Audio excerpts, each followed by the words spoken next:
Hey guys, it's Brandon, aka The Workman's Pomp, and today I got another exciting, riveting review for you. And that is a pomade over the seas, a Malaysian pomade from our brothers at the Splendour, Buttergrease Unorthodox Pomade. Now, I've been interested in this product for a while, especially because a friend of mine named Jacob of 7 Star Collective, check him out on Instagram, he does a lot of labels for a lot of your favorite pomade companies. And he did the label for the Splendour's pomades, Buttergrease and Crystallatum, which I will get to you on the next review. So that was my initial interest in this. And then the gentlemen over at the Splendour Pomade were kind enough to contact me and give me a variant of each of their scents of Buttergrease and Crystallatum. So I was pretty happy about that, actually, and really surprised and honored, because it's got to cost a lot of money to send this stuff overseas. So without further ado, let's get into it. What makes this product unique is that it's a Malaysian pomade that, you know, the ingredients on it are interesting, because it's kind of like, this one's an unorthodox pomade, but it's kind of like a mix. It has a little bit of each. You know, this has some petroleum in them, as well as being water-based. So I thought that was really interesting. The presentation on this is really good. You can see the label is really sharp. On the side it has their social media. Over here it has the ingredients, says when they're established, has their razor. There's a little top one as well. And I just think it's just a really sharp looking jar. Very cool. When you pop it open, the scent on this one is described as dewberry. Now, I really like this because it smells kind of like cantaloupe, and I like cantaloupe scented pomades.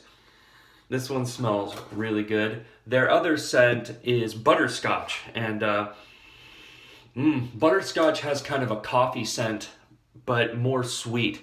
Definitely lives up to the name, and definitely really, really good smelling. I like them both. Both the Buttergrease scents are great, in my opinion. You can see I've been using a lot of this. I've been using this quite a bit the last couple of weeks because I like it a lot. I think it's really versatile. We'll get into it. Scoopability on this, you'll see not too much pressure, but there is a little bit of resistance.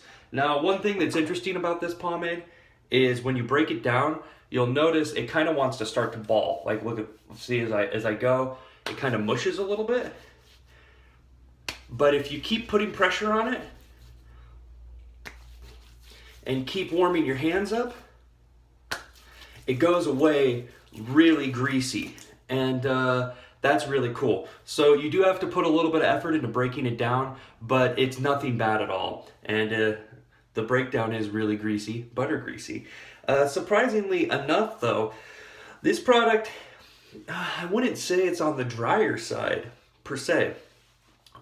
It goes in greasy, application-wise, really easy, but once you get it in, it kind of dries up a little bit, but not to the point of some of the American pomades like the old iteration of Crystal Lake and stuff like that. It dries up more kind of like, almost like an airy pomade. I know that sounds funny, but there's hold, but it's not so dry that it feels like you can't restyle it without there being pain. You know what I mean? It's actually really easy to restyle, and I like that. So I would consider, once this stuff firms up, more between the line of dry and slick.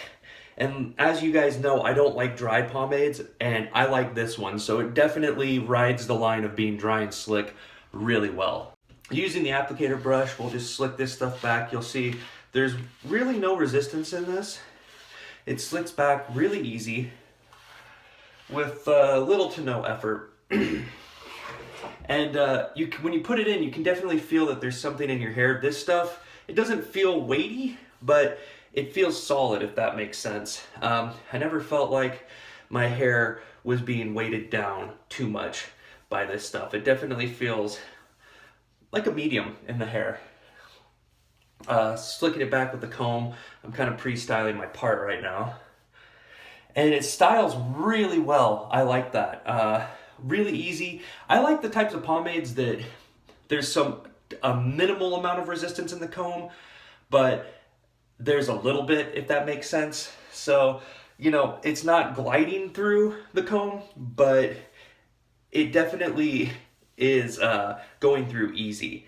And I like that, because if it goes through almost too easy, in my opinion, then I feel like the style, at least later on, I feel like the style might fall out. This stuff has a good amount of weight too. Like I said, it walks the line of slick and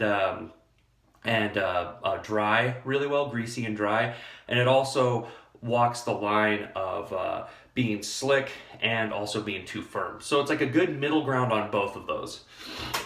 Styling it out, really easy. Styling with this pomade, I never have really any issues. Like for me, I feel like this is one of the easiest to style with unorthodox water-based pomades that I've used in a while. Like, pretty much done now. That's how fast it took me to style this pomade. So styling with it is a breeze. You can get some good volume, and you can get some good height out of this as well. Yeah, and I think that's the fastest actually out of almost any one of my reviews, without tweaking it, obviously, which I always do afterwards, that I got a style. Yeah, I'm done. So, I'm making this review pretty quick, huh? So, endurance-wise, I would say this has pretty decent endurance. Like I said, it'll dry up a little bit. Like right now, I can feel it starting to dry a little bit after I styled it. But it'll maintain easy restylability throughout the day. And so that being said, endurance-wise, once your hair heats up a little bit, I noticed that kind of, I would say, towards the tail end of my workday when I wear this, probably like, I start at 8, probably like around 3-ish, I start to lose the endurance. So this pomade is good, and it'll last endurance-wise, but there is going to have to be a little bit of restyle to it, if you will. So, which isn't a bad thing, because this pomade comes off as like a medium to me. And that's exactly what I think a good medium should be like. It should hold for a good amount of the day, but you should be able to restyle it easy. And you can with this product. It's really easy to restyle, really easy to apply, really easy to break down. A lot of the stuff about this is really, really easy. So what's my rating on this? I would give Buttergrease a 4.2 out of 5. This is a great pomade.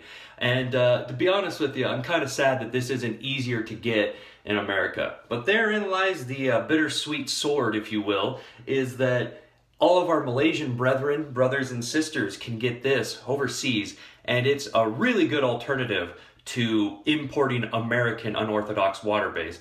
Because as you know, as I'm sure any pomade aficionado overseas knows, it's expensive to get pomade sent. I mean, I feel bad just for the guys at the Splendour sending this to me. They probably had to put out a second mortgage just to send me all this pomade. But straight up, if you live overseas, give this stuff a shot. I think it's really good. This is one of my favorites. I like it a lot. I gotta be honest with you, some of the stuff I have tried overseas hasn't worked as well as I would like it to. This stuff works really well for me. I think it's really good, really solid presentation, really good smell, really good product all around. So if you guys live in the Malaysian area or overseas, give this stuff a shot. All right, guys, that does it. I'm gonna go start my day. I hope you guys have a good one, and I hope you enjoyed the review. Catch you later.